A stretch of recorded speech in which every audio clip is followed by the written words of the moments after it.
Aí, doutor Gabriel Chiavar é uma grife, né? Chiavassi é uma grife. É a grife, é a uma grife. grife, né? De pai para filho. Doutor Gabriel, muito obrigado por atender aqui a Rádio Bandeirantes. Um bom dia para o senhor. Bom dia, Agostinho. Bom dia, Tiago. Bom, essa suspensão da ANS, ela não é muito incomum, né? A gente vê trimestralmente ela acontecendo. É importante, antes de tudo, aí, Agostinho, caracterizar, né, o porquê a ANS faz essa suspensão, porque ela procede com essa punição aos planos de saúde. Normalmente, há um acompanhamento dela, que esse acompanhamento é feito de forma trimestral, sobre reclamações, seja de agendamento de exames, de consultas, seja sobre demora para autorizar procedimentos, cirurgias, enfim, diversas coisas. E conforme ela acompanha a piora desses resultados em alguns planos, ela passa, então, a conversar com esses planos e, na ausência de uma resposta efetiva dos planos de saúde, ela procede a essa punição que não é a mais severa, claro, porque existe a intervenção, mas é uma punição severa para os planos de saúde. Por quê? Porque impede que eles continuem a vender aquele produto, né, aquela carteira, por um determinado período de tempo, normalmente 3 ou 6 meses, a depender da melhora ou não depois desse plano. Então, o que acontece? Ela suspende esse plano de saúde e durante os 3 ou 6 meses posteriores ele não pode vender novos planos dentro daquela categoria. Então ele é obrigado a melhorar o atendimento àquelas pessoas que já estão naquele plano antes de poder vender mais daquele plano. Ou seja, antes de admitir novos credenciados naqueles planos, o plano de saúde ele é obrigado a melhorar o atendimento que ele já fornece àquelas pessoas que já estão naqueles planos. Tá? O importante da gente ver dessa lista, e aí entra um caráter dúplice também que a gente tem que levar em consideração da ANS, né? A ANS ela tem um dever com os consumidores, mas ela também tem um dever com os planos de saúde. Como a gente sabe, o cenário político no Brasil, o cenário social está complicado, o cenário econômico muito debilitado, e nessas situações, muitas vezes, para muitas famílias, a primeira coisa que se abre mão são os planos de saúde, né? Porque hoje em dia eles são caros, e às vezes as pessoas preferem depender do serviço público. Claro que não é uma opção maravilhosa, mas é uma opção viável. Então, às vezes as pessoas preferem depender do serviço público e abrem mão do plano de saúde. Então, os planos de saúde estão provavelmente com carteiras mais baixas, recebendo menos valores e, ao mesmo tempo, aumentando o valor de quem já tem o plano de saúde. Então, a oferta está complicada e a ANS ela tem que pensar também que, digamos que o plano de saúde não melhore a oferta. O que ela vai fazer? Ela vai fechar, ela vai providenciar a intervenção ou o fechamento da Unimed vertente do Caparaó. É uma das que teve alguns planos suspensos aí nessa nova suspensão. A vertente do Caparaó é em Minas Gerais, né? Deve ser uma região pequena. Então, provavelmente, não existe outro plano que vá se interessar em assumir aquela carteira da Unimed, a vertente do Caparaó. Então, ao mesmo tempo que a ANS ela tem que defender os consumidores no sentido de garantir o atendimento e o pronto serviço da Unimed lá naquela região, se ela partir para a punição mais severa, provavelmente esses consumidores vão ficar de mãos abanando. E aí, apesar dela estar em defesa dos consumidores, ela pode acabar prejudicando eles. E prejudicando também, obviamente, o plano de saúde. Por quê? Porque com a suspensão eles não conseguem mais vender, ou seja, não entra dinheiro para eles consertarem o que está acontecendo, né? É uma situação delicada mesmo, né? Porque aí a gente fica praticamente refém dos planos de saúde, né? Eles ficam, digamos, em situação confortável. É lógico, há planos e planos, é lógico que há planos e planos. Não dá para a gente generalizar. Deve ter plano que tem uma preocupação mesmo com a intenção fundamental de um plano de saúde, que é atender bem o paciente, que é salvar vidas, que é minimizar dores. Deve haver mesmo. Mas por essa dificuldade que o senhor citou, doutor, fica uma situação um tanto confortável para quem não é tão correto assim. Só para situar o nosso ouvinte, a gente falou desses planos que foram suspensos. É o seguinte, a informação é de que a Agência Nacional de Saúde Suplementar, a ANS, determinou a suspensão de 12 planos de saúde de 6 operadoras. E como o doutor falou, essas operadoras terão a venda temporariamente suspensa por causa das várias reclamações de associados e até que as reclamações sejam sanadas, que as pessoas que têm esse plano hoje sejam melhor atendidas, a venda de novos planos essa venda fica suspensa. Quem quiser mais detalhes dos planos pode entrar no site da ANS, Agência Nacional de Saúde Suplementar. Mas aí, doutor, é isso. A gente tem de forma recorrente essas reclamações. Eu estava lendo aqui que nós temos hoje, isso se refere ao ano passado, mas uma média de 411 reclamações diárias. 411 reclamações todos os dias de associados contra planos de saúde.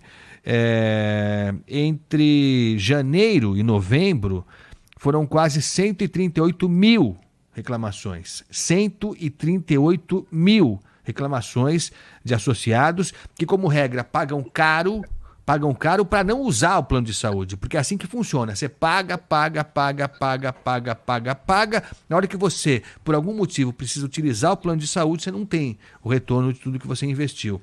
E aí as queixas principais, né, doutor Gabriel, pelo que eu vejo aqui, são em relação à cobertura, ao valor da mensalidade e aos reajustes. É mais ou menos por aí, né? As queixas não fogem muito disso, né? Exatamente. Essas são as principais reclamações, especialmente nos grandes centros, né, Agostinho? Normalmente, quando você vai para centros menores, regiões menores, onde os planos são menores, essas reclamações passam a ser pior ainda, porque elas passam, inclusive, por tempo de demora de resposta.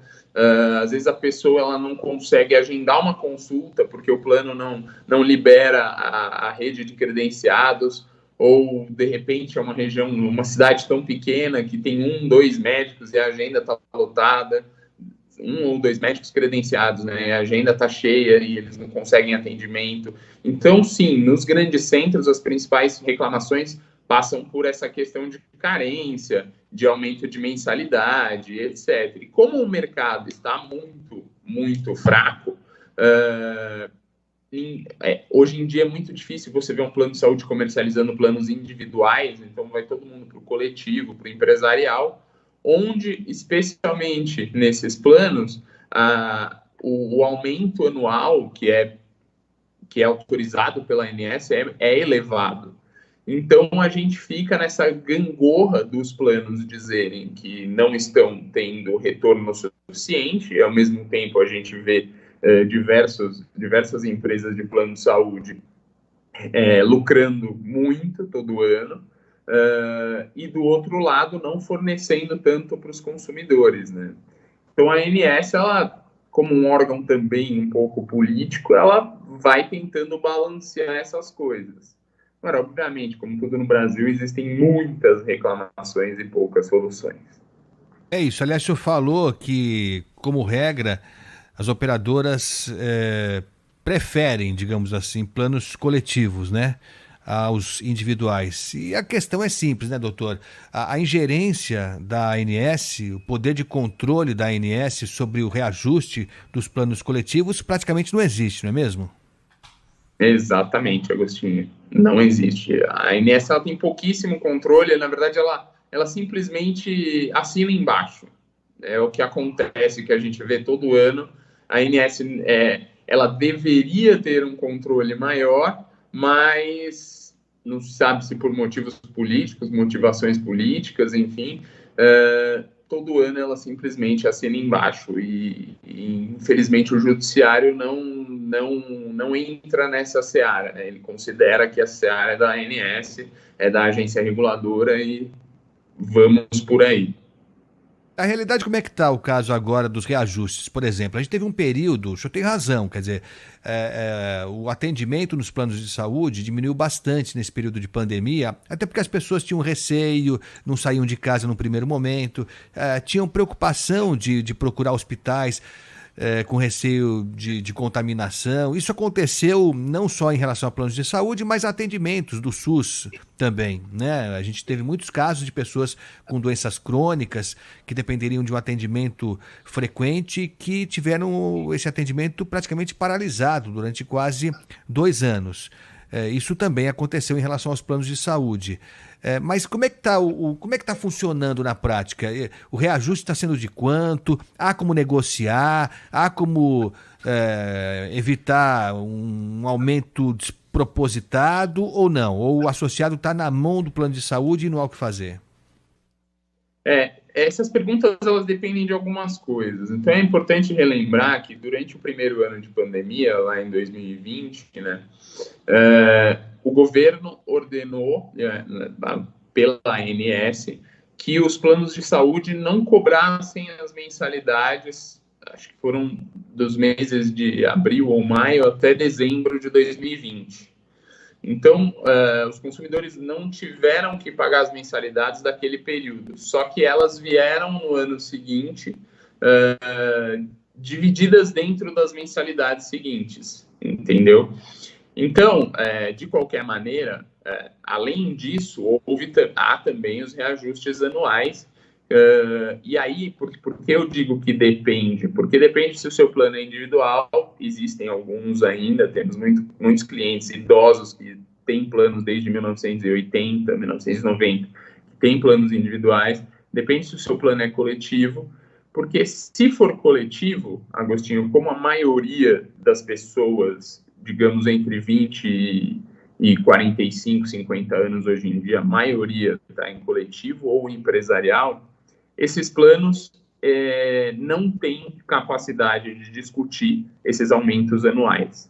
Os aumentos anuais, eles chegam à ANS via planos de saúde que apresentam, ou pelo menos deveriam apresentar à ANS o porquê desse aumento ser no percentual que é. Normalmente, temos aí entre 10, 15, até chegamos em alguns anos a 19% ao ano. Em tese, o plano tem que apresentar à ANS o porquê, demonstrar, né, contabilmente os motivos pelo qual ele alcançou aquele percentual, e a ANS assina embaixo, normalmente é o que acontece. O consumidor ele fica refém do plano, infelizmente, porque também o judiciário não entra nessa seara, como eu já tinha dito. Quer dizer, doutor, só para a gente ter o tamanho... Bom, daqui a pouco a gente vai, se o senhor me permitir, a gente vai colocar algumas perguntas de ouvintes, que esse assunto, claro, lógico, levanta discussão, muitas dúvidas e tal. Mas essa suspensão que houve de não cobrança das mensalidades foi em 2020, é isso, doutor? Isso mesmo. Então, quer dizer, isso tudo ficou acumulado para 2021, para o ano passado. Então, essas mensalidades que não foram pagas, elas foram acrescidas às mensalidades de 2021, fora o reajuste. Isso tudo deu quanto? As pessoas tiveram um aumento de quanto, mais ou menos, desde o ano passado? Aí depende também da mensalidade, mas foi algo entre 10% a 20%. Dependendo da sua mensalidade, porque aí teve o rateio, né, nas mensalidades do ano passado. 10 a 20, já contando a mensalidade que ficou parada do ano anterior? Com ou sem a conta? Mensalidade, com as mensalidades, Agostinho, a gente viu o plano que chegou a uns 25, 27, mas são planos que não pagaram mensalidades por um período, né? É um aumento cavalar, né? Cavalar. Com certeza. 25%, 27%, num período de pandemia em que as pessoas, quem continuou empregado, não teve aumento, né? Ergueu as mãos para o céu porque se manteve, né, em atividade. E quem perdeu o emprego não tem como fazer, a não ser abrir mão mesmo do plano de saúde. Nós estamos conversando com o Dr. Gabriel Chiavassa, que é especializado, advogado especializado em planos de saúde. Doutor Gabriel, se o senhor me permite, a gente vai colocar algumas mensagens no ar, dúvidas que chegaram pelo nosso WhatsApp, o nosso ouvinte que tem plano de saúde e que deve estar arrancando os cabelos. Vamos ouvir. Uma arma com um potencial destrutivo impressionante. Opa, acho que não. Até há um potencial destrutivo mesmo nos planos de saúde, de quem depende de plano de saúde, mas acho que não chegamos ainda a tanto, né? Não chegamos a tanto ainda. Vamos lá, então. Nós estamos resvalando nisso, mas vamos lá, então. Bom dia, Agostinho. Bom dia, Guilherme. Meu nome é Gilmara Sândalo, sou aqui do Jardim Santa Emília, São Paulo. Eu quero fazer uma pergunta ao especialista, o advogado sobre saúde.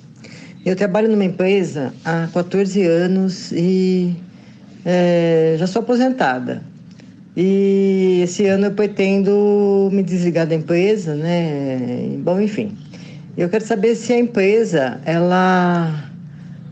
eu tenho direito a continuar utilizando o convênio médico da empresa e por quanto tempo se eu tiver esse direito, né? Se eu for demitida pela empresa. Muito obrigada, bom dia. E aí, doutor? Perfeito.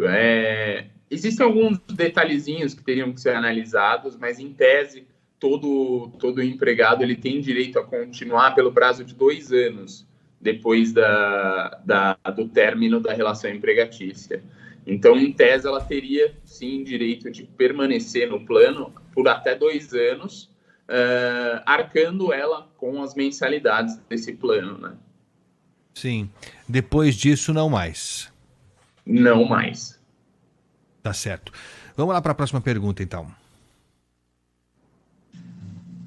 Bom dia, Agostinho. Bom dia a todos. Agostinho, eu gostaria muito de saber do entrevistado especialista em planos de saúde qual a situação atual daquela carteira de clientes individuais da Amil. Sim, aquela mesma que a Amil se desfez e, para se desfazer, inclusive, entregou alguns bilhões de reais a uma outra empresa muito sombria, né? Inclusive, descobriu-se que essa empresa ocupa um pequeno sobrado aqui na capital paulista. A minha família já sofre com isso, com o descredenciamento de vários especialistas, vários laboratórios. Então, deixo aí a pergunta. Obrigado, é Márcio da Mota. E aí, doutor? Olha, essa situação da Amil tem, de fato, arrancado o cabelo de muita gente. Não se sabe muito sobre como está sendo conduzida, mas, de fato, a carteira foi vendida para uma empresa aparentemente americana, que, apesar de fato, não ter, por enquanto, uma representação no Brasil, ela existe, é uma empresa grande americana. Toda a questão está muito nebulosa, mesmo nós que temos acesso a mais informações do que normalmente. Não sabemos de muitos detalhes, mas muitos clientes têm procurado para saber sobre isso. E, por enquanto, ao menos essa primeira vez que a gente ouve de descredenciamento de profissionais, de como está sendo conduzido isso, não tínhamos ouvido nenhuma reclamação, apenas preocupações, mas a coisa está nebulosa. A Amil, a gente não sabe ainda como vai ser. Então, a recomendação por hora é de que não se busque sair da Amil, porque talvez, de fato, seja uma simples transferência para uma outra empresa igualmente apta. Então, aguardar as cenas aí dos próximos capítulos, né, para ver como fica a situação. Se ficar muito ruim, se ficar pior, aí sim buscar um outro plano, se possível, ou entrar com ações, né, que é o mais comum. Agora, essa negociação, como o senhor disse, nebulosa ainda, ela aconteceu faz quanto tempo, doutor? Olha, pelo que nós sabemos, há cerca de uns 4 meses. Tá bom. E o senhor, acho que o seu escritório deve estar acompanhando casos de pessoas, de clientes da Amil que devem estar apreensivos. O senhor tem relato de Sim. pessoas que não estão sendo atendidas, o plano piorou, Então, o atendimento continua aparentemente normal? pois é, Agostinho, até agora, apenas apreensão. A gente teve muitos clientes apreensivos com essa venda, porque não se tem muitas informações, e de fato é verdade, mas pelo que soubemos até o momento, não houve uma piora no atendimento. Agora, o nosso ouvinte relatou aí um descredenciamento, confesso que é a primeira vez que a gente ouve disso, vamos buscar mais informações aí para saber, mas que a gente tem ouvido dos nossos clientes apenas apreensão sem uma piora no atendimento efetiva. Tá certo. Então a orientação de momento é manter sangue frio dentro das possibilidades, continuar com o plano até se perceber algum outro movimento, né, doutor? Acompanhar o atendimento e, se de fato o atendimento piorar, buscar um atendimento jurídico, né? Eventualmente entrar com ação, se for necessário. Agora, obviamente, né, Agostinho, para quem pode, para quem não quer aguardar, está preocupado, começar a procurar um outro plano de saúde é algo viável.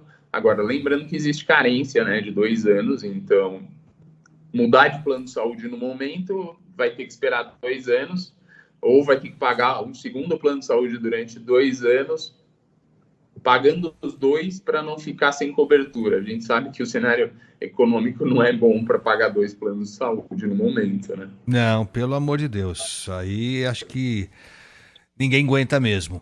11h23, estamos conversando com o advogado Gabriel Chiavassa, que é especializado em plano de saúde. Tem mais pergunta para o senhor, doutor. Perfeito. Oi, Agostinho, bom dia. Aqui quem fala é Doni, da cidade de Leme, interior de São Paulo.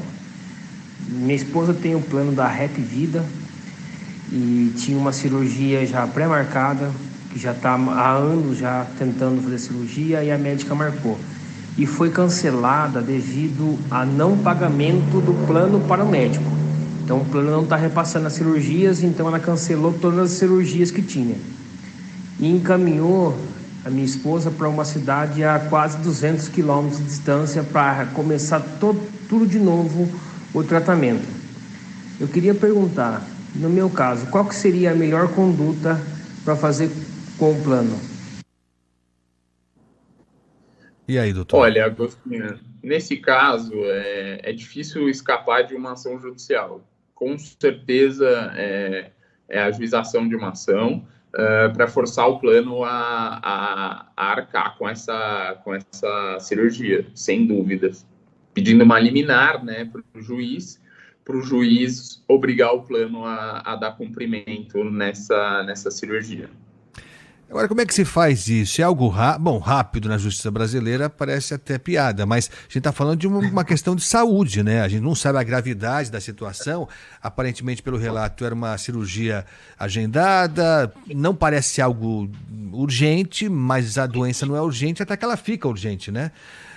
Com certeza. É algo factível mesmo? A pessoa consegue isso? Se liminar sai com facilidade para se tratar um caso de saúde ou nem tanto?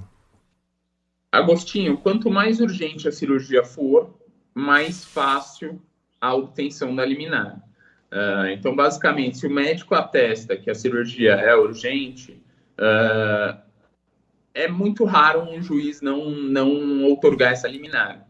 Em termos de rapidez, falando aqui da cidade de São Paulo, né, normalmente essa liminar, após o ajuizamento da ação, essa liminar ela sai em 24 ou 48 horas, mais ou menos. Então, em 2 dias, com certeza você vai ter um despacho do juiz dando ou não a liminar. E ele não dando a liminar, você pode recorrer para o Tribunal de Justiça, que também em cerca de 3 a 4 dias vai analisar para ver se mantém a decisão do juiz ou se reforma a decisão do juiz. Normalmente, falando de experiência, se há um relatório médico atestando a urgência da cirurgia, o juiz ele tende a dar essa liminar, tá? Imagino que esses casos sejam menos raros do que se imagina, né? Porque, enfim, com essas dificuldades todas dos planos de saúde, esse caso relatado pelo nosso ouvinte, isso tem aumentado essas ações judiciais para garantir atendimento médico, cirúrgico e outros equivalentes, doutor? Elas tinham diminuído bastante nesse período de pandemia. Por quê?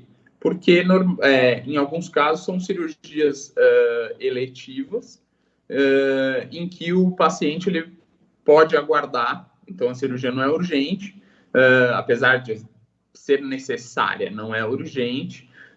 Então, durante a pandemia, muito se evitou, até como você já tinha dito, Agostinho, se evitou ir para hospitais.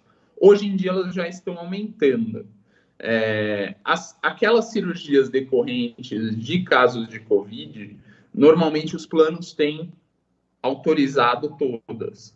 Por outro lado, as outras, os planos têm aumentado um pouco a recusa, e agora sim essas cirurgias elas estão começando a aumentar o número de casos ajuizados, né?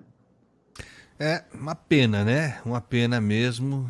A gente tem visto já, né? É histórico isso. Alguns casos de doenças raras em que o SUS não consegue cobrir um medicamento que muitas vezes é caro, muito caro. Ações na justiça e tal para obrigar o SUS, o governo federal, a importar esses medicamentos. É uma tristeza mesmo, né? Tem pessoas que passam uma vida inteira correndo atrás de liminares e mais liminares, para conseguir garantir o seu direito à saúde. De outro lado, a gente sabe também que muita gente ganha dinheiro com isso também, né? A gente de má fé também, que utiliza do sofrimento alheio para induzir essas pessoas a entrarem com ações na justiça, para importar medicamentos, muitos deles muito caros mesmo, às vezes até com equivalentes aqui brasileiros ou sendo comercializados no território nacional. Enfim, é um comércio que ganha proporções assustadoras, né? Porque trabalha no sofrimento alheio, né? Enquanto as pessoas estão precisando de um atendimento, a gente ganhando muito dinheiro com tudo isso. Bom, temos mais perguntas, né, João? Vamos lá então, mais pergunta então para o doutor Gabriel. Bom dia, Agostinho. Queria que você perguntasse para o entrevistado essa questão dessa compra que ocorreu recentemente aí da Sul América pela Redditor. A Redditor, até então, ela não tinha uma rede ela era uma rede hospitalar, né? Ela não tinha um convênio próprio e agora passou a ter, né? E eu queria saber qual que é a percepção dele aí em relação a essa questão de operadoras de saúde sendo compradas aí por grandes redes, né? Tendo esse monopólio aí. Vamos lá, doutor. Vamos lá. Bom, a Sul América com a Redditor, apesar de não ter sido efetivamente concretizada ainda, especialmente perante a ANS, né? É uma compra que não nos preocupa muito. Por quê? Porque conhecemos o tamanho da Redditor, sabemos que provavelmente ela entrando no mercado de planos de saúde, o atendimento provavelmente não vai diminuir. A preocupação fica mais pela rede credenciada. Provavelmente haverá alterações na rede credenciada. O que se imagina é que a Redditor vai passar todo o atendimento dessa carteira para os hospitais deles e vai provavelmente retirar hospitais que antes os consumidores tinham acesso. Agora, os hospitais da Redditor são hospitais ótimos, então o que se estima é que o atendimento não caia, ele seja mantido, eventualmente até melhorado, mas claro, isso é sempre uma estimativa. A gente imagina isso, mas também, como no caso da Amil, teremos de aguardar para ver, né? E aí quando um plano, por algum motivo, nesse caso a troca da direção ou qualquer outro motivo, descredencia um hospital, né? Eu, como cliente, escolhi aquele plano porque tinha aquele outro hospital. De repente, não tem mais. Eu posso não querer os que ele está me oferecendo. Eu faço o quê? Choro na cama que é lugar quente ou tenho alguma coisa para fazer? Na verdade, é assim, Agostinho, em tese, quando um plano descredencia um hospital, ele tem que credenciar outro do mesmo nível, igual ou superior, tá? Se isso acontece, por mais que não seja o hospital perto da sua casa, infelizmente não há o que fazer. Se isso não acontece, aí sim, há como ajuizar uma ação para garantir que aquele hospital ou um de mesmo nível ou superior, seja incluído no lugar daquele que foi removido, tá? Então, não tudo vai depender do que o plano faz para substituir aquele hospital. Se não substituir, obviamente, há espaço para uma ação judicial, e se substituir sendo do mesmo nível, não há o que fazer, tá? Tá certo. Eu estou impressionado como o cidadão queria só ser atendido. Ele só queria ter um hospital que funcionasse, um médico que o atendesse, que podia ser do SUS, deveria ser do SUS, inclusive, né? No mundo ideal, não deveria nem existir plano de saúde. Ou existiria para alguém que eventualmente quer um atendimento diferenciado, quer uma instalação no hospital, né, mais requintada. Poderia haver, mas a pessoa deveria ter Claro. a condição de não ter plano de saúde e ser atendida. Mas você vê a que ponto chega, né? O cliente do plano de saúde ele tem que ficar atento às negociações do mercado. Quem comprou quem, né? Quem está investindo onde. É uma loucura mesmo.